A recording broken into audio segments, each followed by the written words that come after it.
market share of China in the PV supply chain is illustrated in this chart. It's not only polysilicon PV demand, and how forecasters have underestimated the numbers almost every year. The chart on the right side shows forecasts by Bloomberg New Energy Finance. That's the bright and last point is quartz supply, which has surprised many in the industry because everyone thinks silicon is the second most abundant material in the earth crust, which is correct. But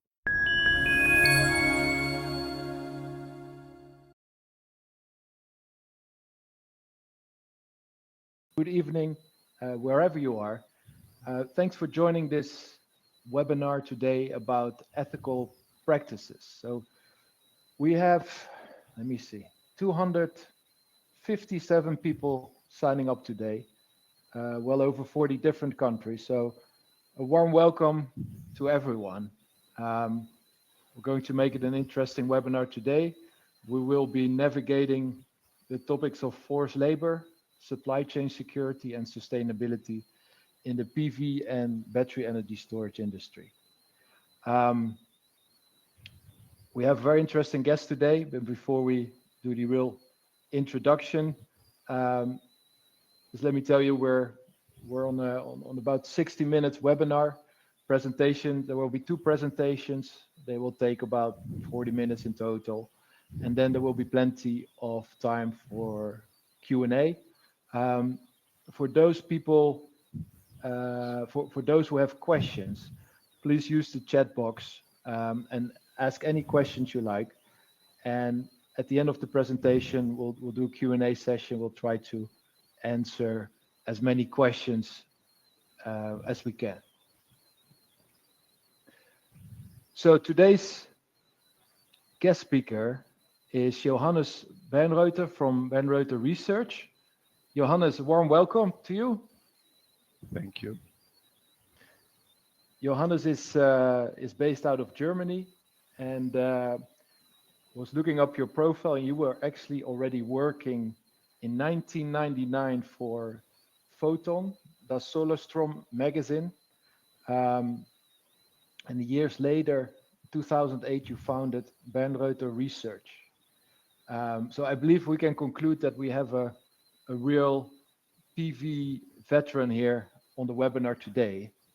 From your work, one of the reports that stands out is your polysilicon market outlook report. The latest version is the polysilicon market outlook 2027. You are a true expert in the field of polysilicon, and we're delighted to have you on the webinar today. A warm welcome to you, Johannes. Thanks again. For those who don't know me, my name is Driekus de Rooij. I'm the CEO at Voltaics. Voltaics is mostly known for performing quality, ESG, and traceability audits and inspections at the factories. Most of our work is taking place in Asia, but also in other places around the world, including the USA.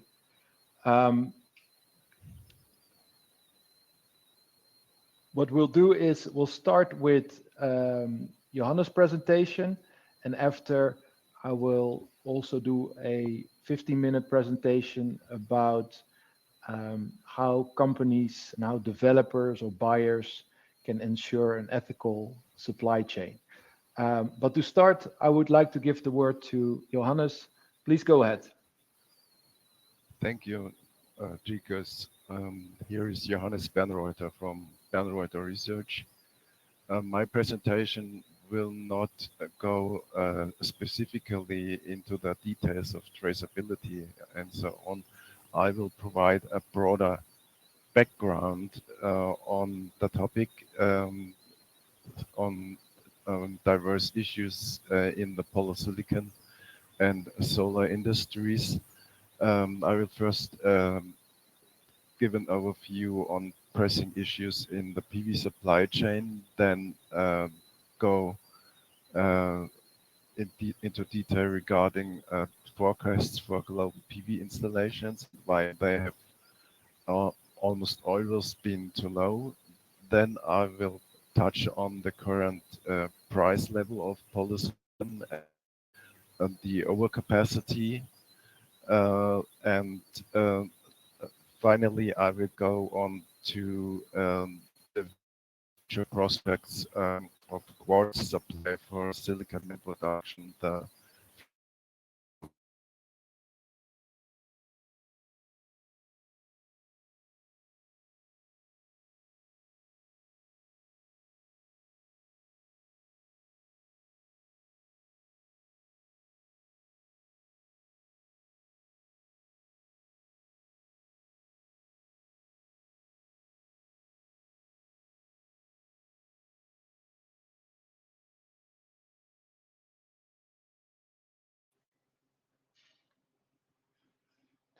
Johannes, I just want to check if everyone can hear you clearly because my sound just dropped out.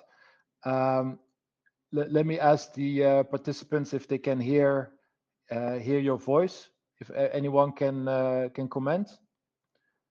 Okay, we lost your sound. Can you please have a look if you can recover your sound, please?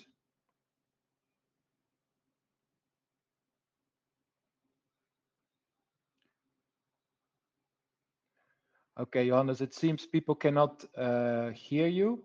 So what I suggest is simply quickly log out and log in again, and that should usually solve it.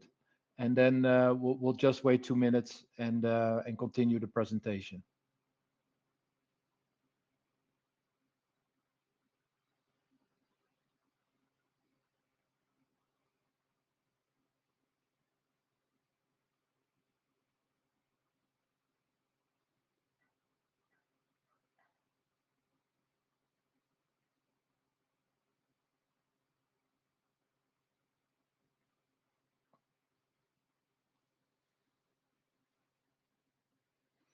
Everyone, please wait a few minutes for Johannes to recover his sound, and hopefully we can start in 2-3 minutes. Thank you.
Hey, everybody.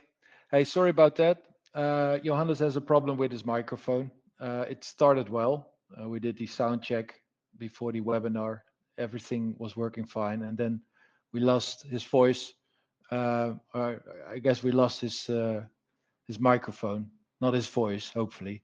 We're trying to solve this in the background. Just give us another 2 minutes and hopefully we can resume the presentation soon. Thank you.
Hello, Johannes. Is your sound working now?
Hey, everyone. Yeah, sorry about that. We had a good start. The sound was working, but Johannes' sound is at the moment not working. And it seems there's not much we can do about it. Um, But so I am here again. you're here again, Johannes. Yes. Yeah. Yeah. Okay. I only say German Telecom. Okay, German Telecom. Okay, let's give it another try. Thank you Yeah. everyone for staying online. Uh, let's start your presentation then. Thank Yeah. you. So I will go into the first part. Um, this slide shows how the market shares of various production regions globally have developed regarding global polysilicon output. And you can see that in 2005, when I did my first global market survey on polysilicon, the share of China was almost zero. And, and within less than 2 decades, it has gone to a 92.5% of solo grade polysilicon output in 2023, so from zero to hero. Um, and even more impressive is the development of the market leader Tongwei, which will reach a production capacity of 1 million metric tons next year, up from only 1,000 metric tons when they started in 2008. So expansion by a factor of 1,000 within 13 years, which is pretty impressive. But the flip side of this development is the massive overcapacity that has been created in China over the last 2 years in reaction to the polysilicon shortage that we had in 2021 and 2022.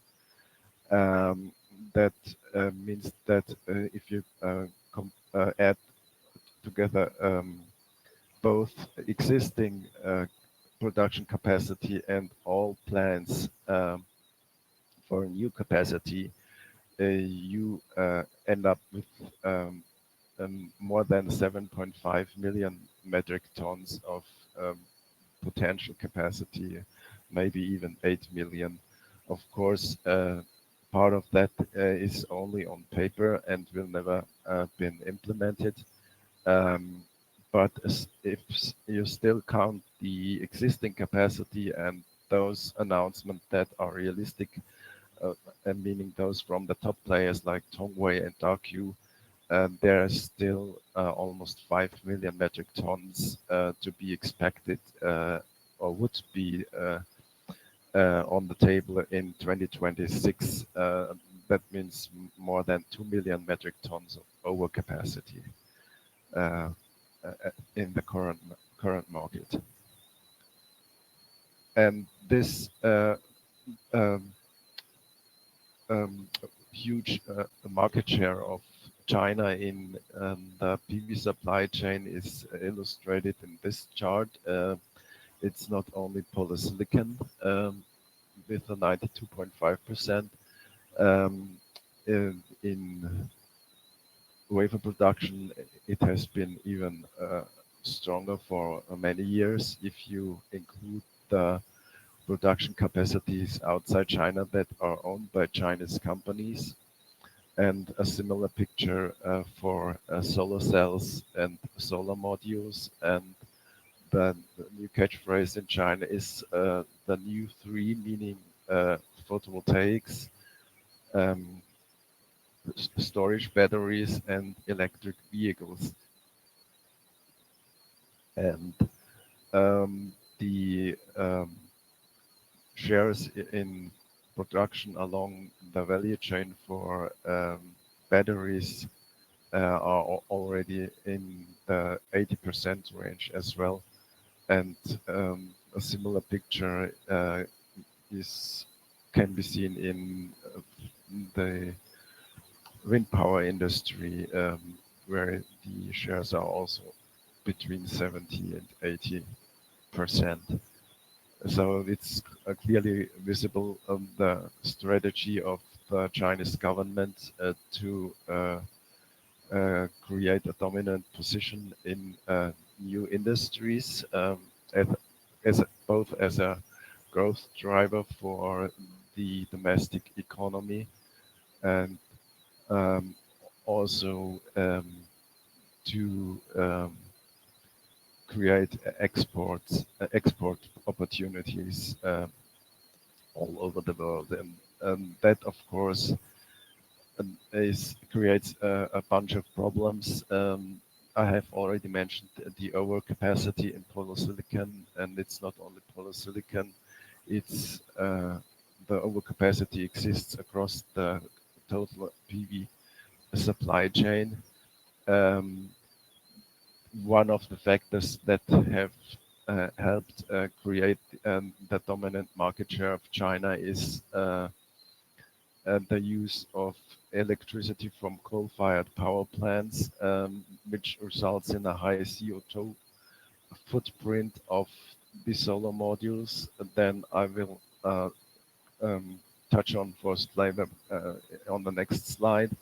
And you also have the geopolitical vulnerability to blackmail in the case of political tensions between the major political blocs in the world. And the looming or possible occupation of Taiwan by China has been alluded several times by Xi Jinping, the president of China. And if that happens, that will create new tensions and problems for the PV supply chain. Now, to the topic of forced labor in the Xinjiang Uyghur autonomous region. At the height of the campaign of the Chinese government against so-called terrorism in Xinjiang, more than 1 million Uyghurs, Kazakhs, and other minorities in Xinjiang were detained in camps for re-education. According to Human Rights Watch, this number has gone down now to an estimated 500,000 people. Still a high number, and given the fact that all these detentions are against human rights standards, and many of the people that are allowed to leave the camps are assigned to so-called labor transfers, and therefore it's no wonder that the number of forced labor transfers has increased from 2.5 million transfers in 2018 to 2.75 million in 2022, and preliminary numbers for the first 3 quarters of 2023 indicate that the number is still rising. Regarding the entanglement of the PV industry into this or with this forced labor system, it's often neglected that the main scene for these forced labor assignments is the silicon metal industry, not the polysilicon industry, but the production of silicon metal, and even a step ahead in the supply chain, the quartz mining. That is often connected with labor transfers. And for our current market report, we have looked into prospectuses for initial public offerings, annual market reports, for investor forum, and sparsely spread information on company websites. And we have identified 25 silicon metal suppliers of China's top 7 polysilicon manufacturers in 2027. That was those 7 polysilicon makers had a market share of 82% in global solar-grade polysilicon output in 2022. In China alone, it was even a share of 93%. And 15 of the 25 identified silicon metal suppliers of these 7 or top 7 polysilicon makers participate in labor transfer programs in Xinjiang, according to information that was gathered by the Sheffield Hallam University in its report in broad daylight that came out in 2021. The Uyghur Forced Labor Prevention Act in the US forbids the import of any product that has been made with forced labor or is or consists of materials that have been made with forced labor. And that has changed the landscape only a little bit because the share of US PV installations in global PV installations is only 7.5%. That was the number in 2023. So it has only created a bifurcated supply chains. The US market is covered with separate production facilities, mainly in Southeast Asia, with new wafer production facilities and non-Chinese polysilicon from suppliers outside China to fulfill the requirements of the Uyghur Forced Labor Prevention Act. But the rest of the PV supply chain is business as usual, and that means it's still infiltrated with products that have been made with forced labor. And to change that, an alternative supply chain is absolutely necessary.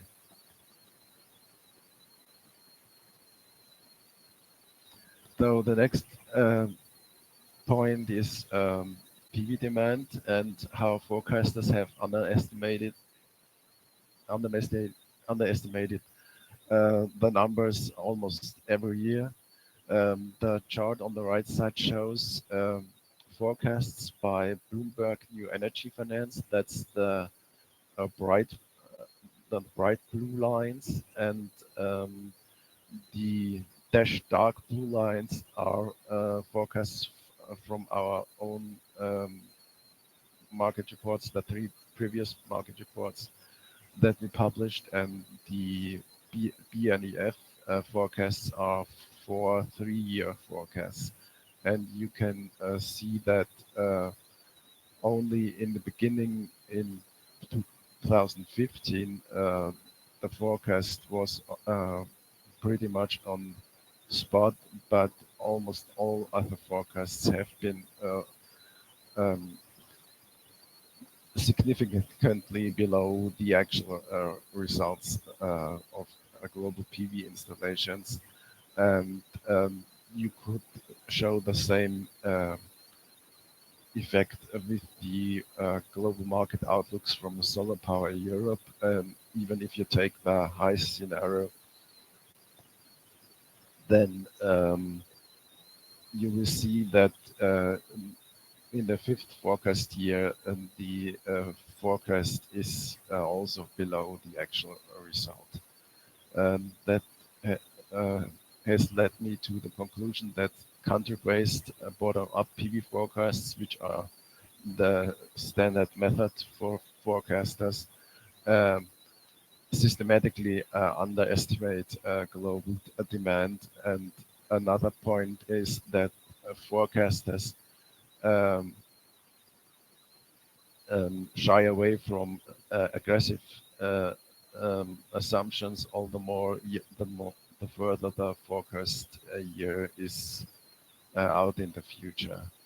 So that has led us to adopt a new forecast methodology, and I show this in comparison with the latest forecast of Bloomberg New Energy Finance. That's again the um, turquoise color in of the columns.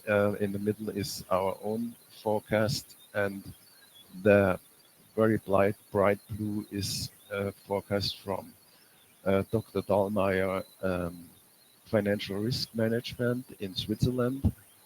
Um, you can see that the compound annual growth rate of the Bloomberg forecast is only 10.4%, which is way below historical data and therefore not credible or useful.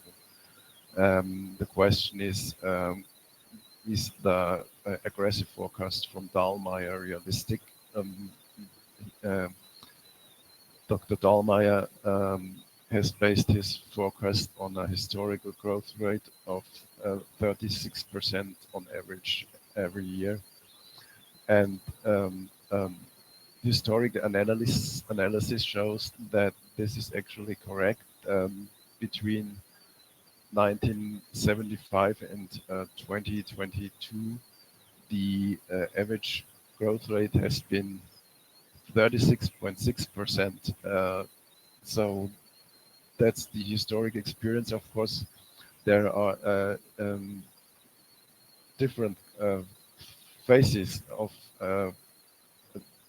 diverse growth rates. The initial very high growth rates in the 70s when PV was pushed by various promotion programs, specifically in Japan and the United States. Then the weak growth in the 80s, but even during that period, the average growth rate was 15%. Compare that with the 10% or 10.4% of the Bloomberg New Energy forecast.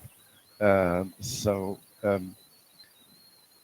one could assume that 36% average growth rate is not an unrealistic assumption. And in numbers, in absolute numbers, we would be then at an annual installation rate of 3.8 terawatts in 2030. Not 1 terawatt, as many people think and say, but 3.8. It may be lower than that, but you should be prepared that 1 terawatt of PV installations will be reached either in 2026 or 2027. So then I come to the next chapter on polysilicon capacities and prices. This chart shows the polysilicon industry cost curve in China. and an assumed demand for N-type material, polysilicon, high quality polysilicon that can be used for N-type solar cells, um, with an assumption that 70% of total demand will be for N-type, and that would result in an polysilicon price of $7.85 per kilogram, which we actually had until a few weeks ago, before the spot price crash started. Um, the that was mainly in the price crash. It was mainly initiated by the high inventories of wafers, which reduced demand for polysilicon massively, and so the actual demand at this point is much lower than the dotted blue line in this chart, and so we are at the cash cost level of the real top players. The current spot price for N-type material is around 560 or 570 dollars per kilogram.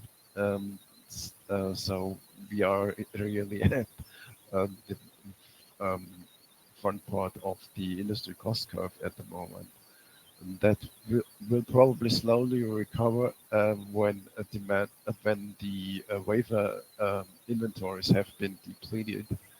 But there's also new capacity coming in from both from Tongwei and Darku, of 300,000 metric tons alone, and that will not relax the price situation for polysilicon manufacturers at all. And Darku has already confirmed my own assumption. They said at the presentation of their first quarter results on Monday that they expect at least half of the Chinese polysilicon manufacturers to leave the market. And that's an inevitable consequence of the massive overcapacity. The massive overcapacity is even more clear if you look at the chart for P-type material, the industry cost curve.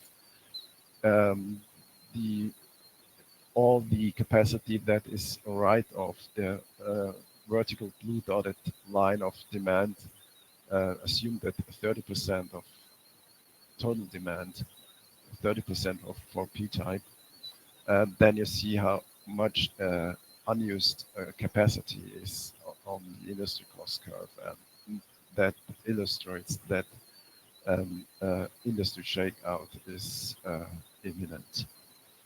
And current price is at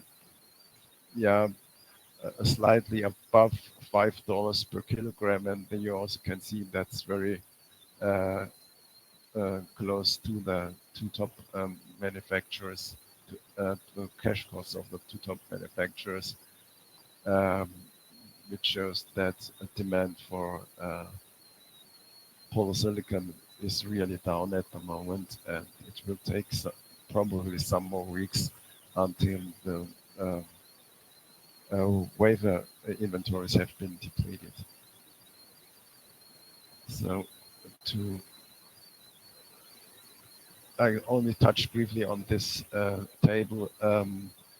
If that shows what could be the maximum spread between P-type and N-type material, that is much lower at the moment because of the massive price pressure from the wafer side. Um, so N-type cannot enjoy the full possible um, spread above P-type material. Um, I won't go into this in longer because I have to speed up a little bit. The next and last point is quartz supply, which has surprised many in the industry because everyone thinks silicon is the second most abundant uh, material in the Earth crust, which is correct, but not every quartz lump has a high silicon purity that can be used for making metallurgical grade silicon. You need a purity of 99.5% to get a decent quality of metallurgical grade silicon. And also the quartz rock has to be hard enough to withstand the rapid temperature ramp in an electric arc furnace.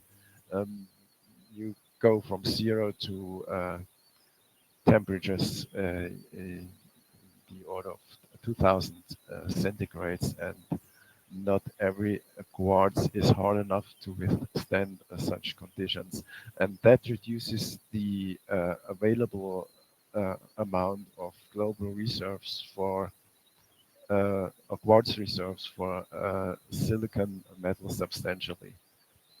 Uh, our estimates are based on intensive internet research, and I have checked the numbers with two experts. One is mentioned here, that's Dr. House from Dorfner Anserplan, a leading engineering company for specialty minerals and metals. And the other one is a long-standing expert in the silicon metal industry. And both support the numbers that lead to the following conclusion that the available quartz reserves that have been identified so far will only last to 2032 at the latest. If one takes the scenario from Dr. Dahlmeier, the quartz reserves would already been exhausted in 2030. Probably one of the reactions will be that polysilicon manufacturers will accept a lower quality silicon metal. Um, that means that a quartz with lower quality can be used, and um, that would increase the available amount of quartz reserves. Um, but I expect that a bumpy ride in probably towards the end of this decade in regard to quartz supply. Yeah, that's the uh, end of my presentation. Um, Dricus has already mentioned that we have published a new edition of the Polysilicon Market Outlook, where you can find many more market trends and more details, and how all these details are connected with each other in in-depth analysis. You will find a detailed description of the report on our website, and I also recommend that you follow us on LinkedIn. So thank you for your attention. Thank you, Johannes, for this presentation.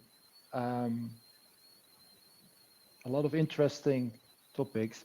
Um, Maybe we can do one quick question, because there was a question that came up, and now that we have the slide of your report open, let me pull it up here on the screen. Question comes from Anna, and she's asking, where can one find a list or the source that denotes 15 of 25 identified silicon metal suppliers of China's top 7 makers participated in labor transfer programs? Is that something that is That's outlined in your report? Yeah, that's included in the report. There's a table for the 6 top Chinese top suppliers, and 2 to 5 specific um, silicon metal suppliers for each manufacturer. Um, And for this number 7, that's was Tian Rec in 2022. There is there are 2 further silicon metal suppliers mentioned in the text of the report. So that's included in the report. And I should also mention that every of the 7 polysilicon manufacturer has at least one silicon metal suppliers based in Xinjiang, connected with labor transfer programs. Thank you. And then maybe one more quick question before we do the second presentation, and then we'll answer the rest of the questions. People can simply type them in the chat box, and we'll answer them after the end of the second presentation. So, question from Sven. He's asking, what consequences are there if polysilicon refineries start using less pure silicon? The consequence is that they have to put more efforts into the distillation of the trichlorosilane. Trichlorosilane is made from the silicon metal powder with mixed with hydrogen chloride that results in trichlorosilane, and that trichlorosilane is sent into distillation columns to get out the impurities. And if you have more impurities, you need more time and efforts to get out the higher amount of impurities. That's a consequence, and of course that drives up the cost of polysilicon production. Okay, that's clear. Thank you. Let's move on to the next presentation. And one of the topics, Johannes, that you spoke about is forced labor, and how unfortunately it's ingrained in the solar supply chain. And obviously now as an industry, we're trying to change that. I would like to continue talk a bit about this topic and what you can do as a company to ensure an ethical supply chain. It's just 5 slides that I have to show, 15 minutes. I pulled it out of a much larger slide deck. So please, if you want to explore, what you can do for your organization in terms of ESG traceability, or if you'd like to see an update on the latest regulations in the EU or US, please feel free to leave us a message, and we can always schedule a one-on-one with our team later on. So to begin where it started, I see a lot of procurement people here on the call, and also lots of people from the ESG field and experts in ESG.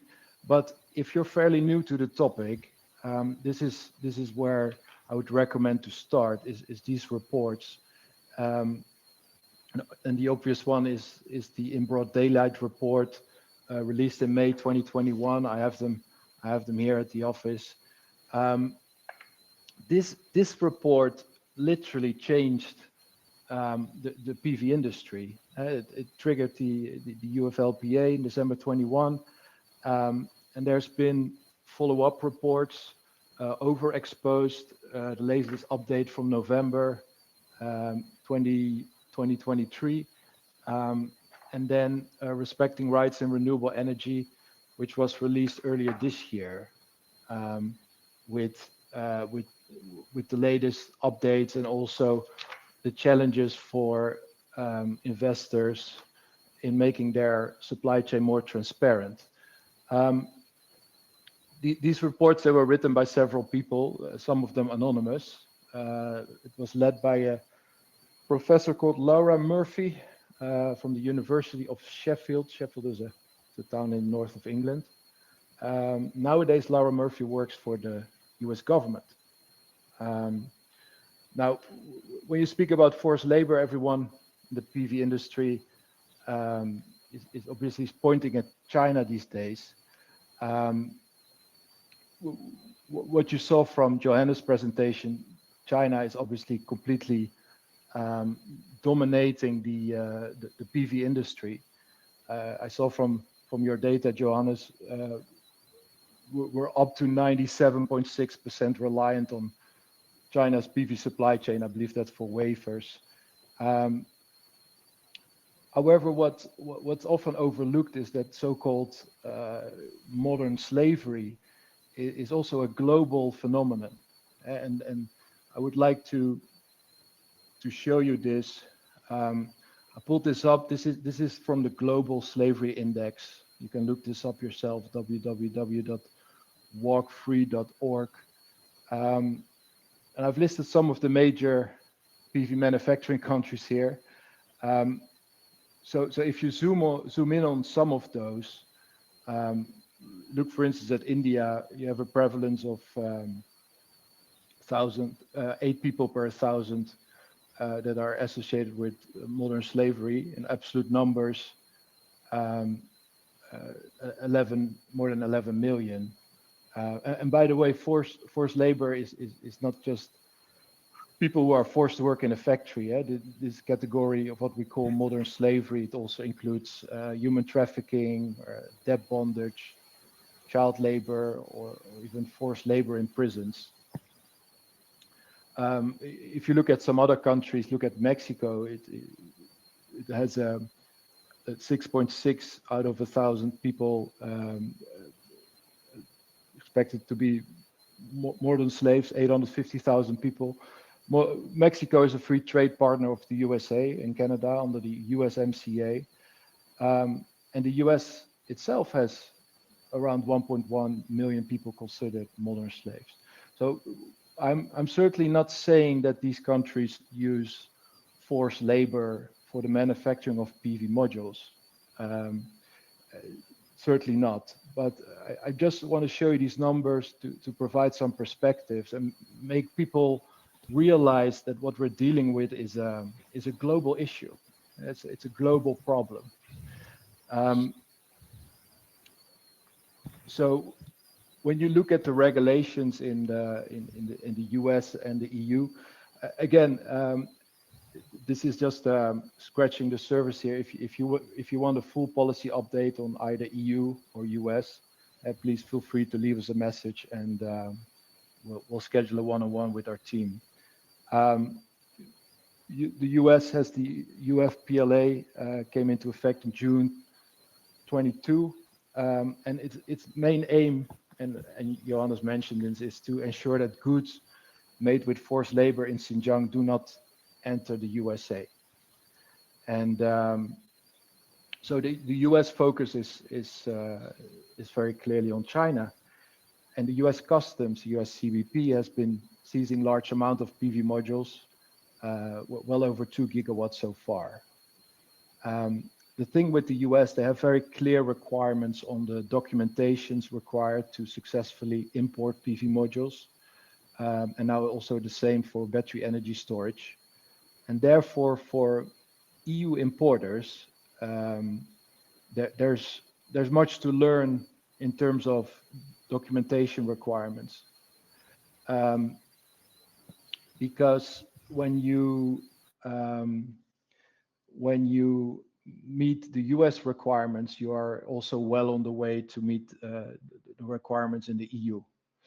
Then when you look at the EU, there's two separate directives being rolled out. Let's look how they're different. So you have the forced labor regulation. The EU, where it's very different from the US, is that the EU considers forced labor globally and for any industry. And it's different here from the US, which is specifically targeting China. And the responsibility here under the forced labor regulation is with each member state. And it will come into effect in a bit less than 3 years from now, in 2027. So the risk by then for an importer is that if products are affected with forced labor, they can be confiscated, can be destroyed, and you can expect penalties. So this forced labor regulation is a top-down approach. It's being investigated by each member state in the EU, and they nominate they nominate the authority to do so. So often this would be the customs for each country. And then when you look at the other directive, the CSDDD, Corporate Sustainability Due Diligence Directive, this is different because it's a legal obligation for large corporations, and they have to conduct human rights and environmental due diligence in their supply chains. And if they're legally obliged, so it depends. There are specific requirements. Depends on their size in terms of employees and the size of their revenues. But this is different because this is a bottoms-up approach. So here the responsibility lies with the companies, with the importers, with the companies involved. So the EU has two different ways. They have a from top to bottom approach and a bottoms up approach, and it's distinctly different from the US. And so they consider forced labor globally. So when you acknowledge that that we're dealing with a global problem, as a company, you want to prepare accordingly. As an example, let's say if tomorrow we would move our entire PV supply chain to India, does it guarantee an ethical supply chain? You can ask a question like this, and my answer is no, most likely not. Most likely you will not have a fully ethical supply chain. So what I'm saying is, in order to meet the new EU requirements, you would want to evaluate an Indian factory, or an Indonesian or a Thai or Malaysian or Turkish manufacturer, the same way that you scrutinize suppliers in China, from an ESG perspective. So if you agree with that we're dealing with a global challenge, as a company, what you would then like to do is to have a global or implement a framework where you can easily compare suppliers globally. So let's say you're a buyer and you heard good things about a factory in China. Let's say you heard good things about JA Solar in China. You would like to compare them with let's say a VSUN in Vietnam and an Adani in India. To do so, you need a proven framework, and this is how we enter the wonderful world of ESG, the so-called ESG jungle. I'm saying this because there are many different ESG frameworks, and here are some of them. So at Tariff Act as a company, we're officially committed to the UN Sustainable Development Goals. And for those companies that want a proven framework to compare manufacturers globally, we have developed our own comprehensive ESG program. This incorporates and refines the common elements of all these existing ESG frameworks or standards. So with other words, our ESG audits, they are compatible with the listed ESG frameworks here. That brings me to my final slide. So what can you do as a PV or BESS developer to ensure an ethical supply chain? We've developed and have been implementing this now for several years, the EMTC protocol. Before I go over these points, one thing to always keep in mind, if you're making improvements, let's say in the field of quality or ESG, traceability, this always goes in cooperation with the factories, right? You can only achieve progress when you really cooperate with the factories, and this means that on the contractual side, you'll have to optimize your procurement contracts, and this is always a strong basis to make these changes. So this is also something we can help with, optimizing procurement contracts. But then let's go over the protocol briefly. The first step is evaluate your ESG risk exposures. So for buyers who are selecting new factories, either PV factories or BESS factories, we can help you assess the ESG exposure with an ESG audit and compare factories upfront. Second step is to map your supply chain. So when you've brought down the number of factories that you've selected, you can then explore how their traceability has been implemented. And this is done through a supply chain mapping audit. The third point is to track your module manufacturing. So during production, we can provide batch tracking reports, and we can trace all the raw materials. For PV modules, we can trace it down to the quartzite level. Fourth point is to cross-check your suppliers. We have a special software for this, and we can provide you with a risk profile of your suppliers and the sub-suppliers. It's the same software that the US Custom and Border Protection uses. And finally, as a last point, we can help you communicate your achievements. When you've gone through this process, when you talk about the US, you will have to report your findings to the customs. In a few years, will be the same in the EU. We can help you communicate your achievements for European due diligence reports, but also to clients, investors, shareholders, or any other stakeholders. Okay, final point here, final note. ESG traceability audits, they're only as good as the people and the organization who executes them. Just a personal recommendation, pick an accredited company with certified people. 17 or 20 accreditation, in my personal view, it's a must. And also company who employs specialized auditors, specialized in PV, specialized in battery energy storage, and who are SA 8000 certified. This stands for proven impartiality, a capable organization, and have people with real expertise that can truly assess the ethical practices of a factory. Thank you for watching. I've seen a lot more questions coming in, so let's start with the Q&A session now.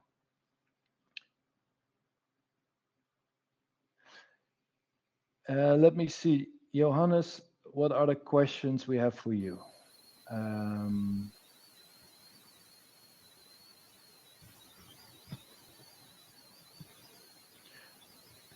Question from Jan for you, Johannes. Mm-hmm. What needs to be done for decreasing the global dependence on China when it comes to wafers?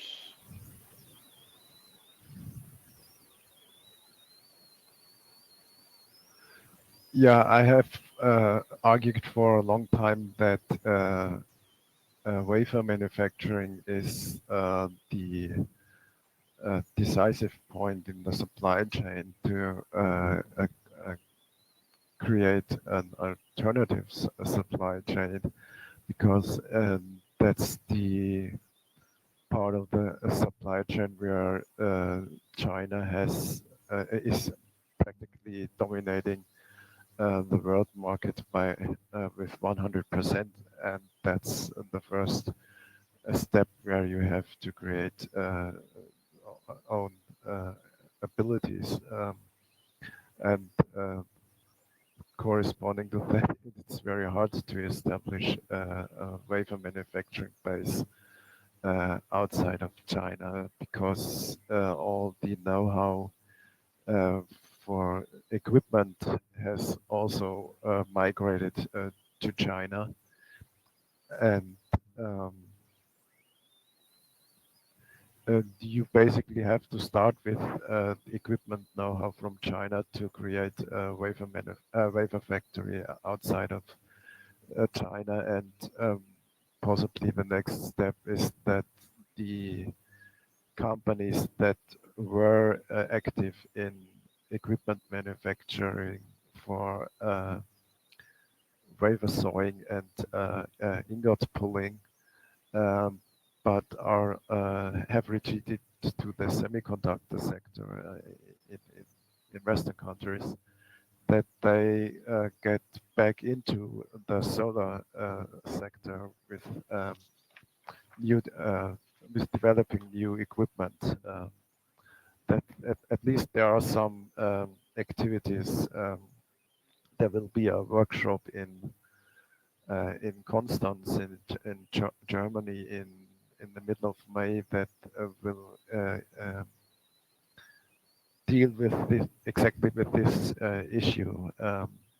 It's hard, but it's inevitable to uh, create an alternative supply chain to get a solid wafer manufacturing base. Okay, thank you. There's a question here from Stefan. Let me pull it up. He's asking, is Wacker producing silicon in Europe, and is this then transported to China for ingot making and then wafer making? Yeah, Wacker still has a large volume or a large share of its output that is exported to China. I think I don't have the number in mind. It used to be around 40,000, or it was 40,000, around 40,000 metric tons of polysilicon in 2023, if I am not mistaken. So um, roughly 20,000 metric tons, or let's say Wacker has a capacity of around 85,000 metric tons for polysilicon, and you can assume around 20,000 for of electronic grade polysilicon for semiconductors, and the rest is solar grade, and a lot of that goes to China, to long-standing customers of Wacker.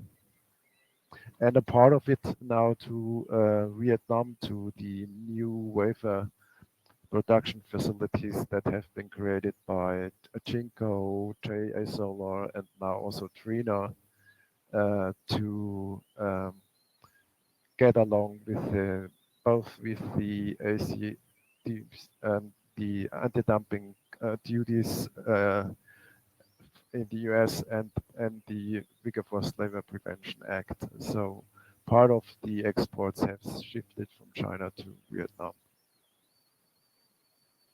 Okay, thank you. Another question from Stefan. Are the Bernrudder figures including the silicon for computer stuff, Intel, AMD, Global Foundries, etc.? The figures in the presentation exclusively have a deal with solar grade output, but the market report is also covering the electronic grade polysilicon for semiconductors, both supply and demand. Okay. And here is one more question. When thinking of mapping supply chain and understanding exposure to forced labor, is there a possibility with labor transfer programs that other areas in China beyond Xinjiang are compromised?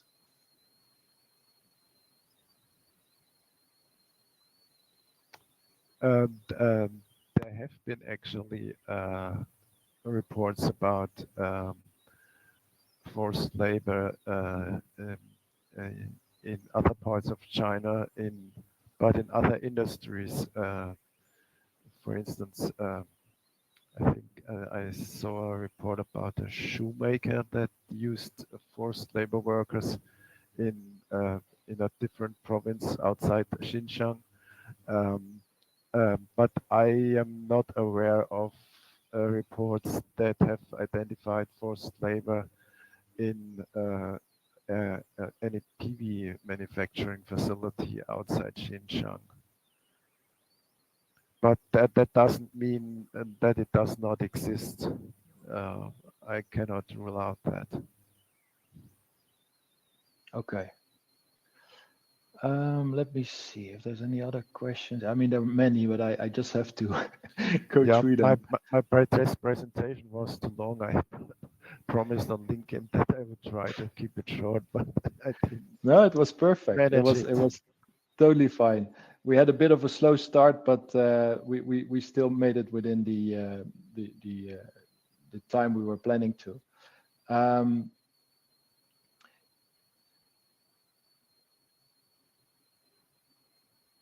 Let me see. I'm not sure what this question is about, but maybe you understand. Um, Enroder should not talk about overcapacity, but about blocking of PV deployment in most countries of the world. I'm not sure if this is more of a comment or a question, but I'm not totally sure if I understand. Do you?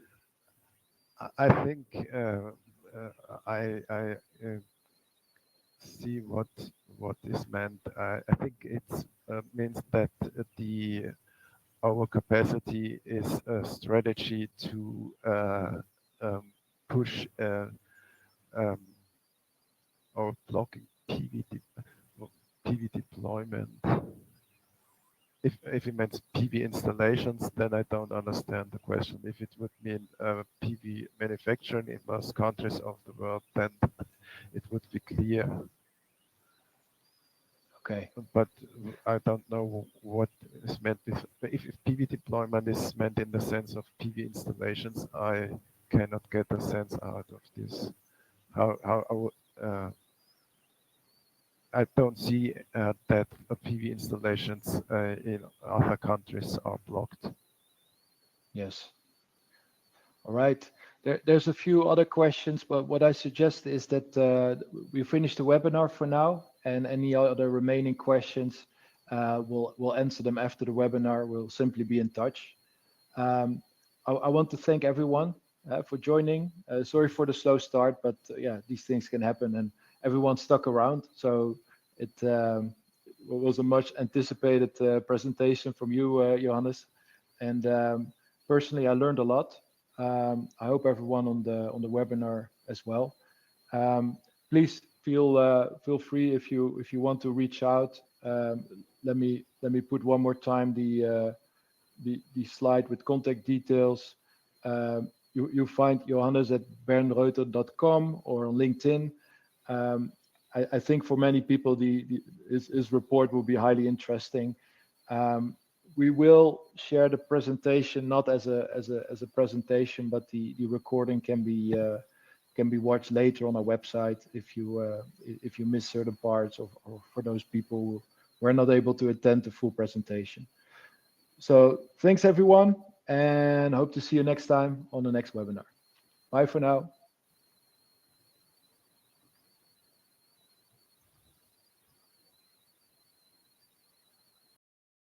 Visit sinovoltaics.com to learn more.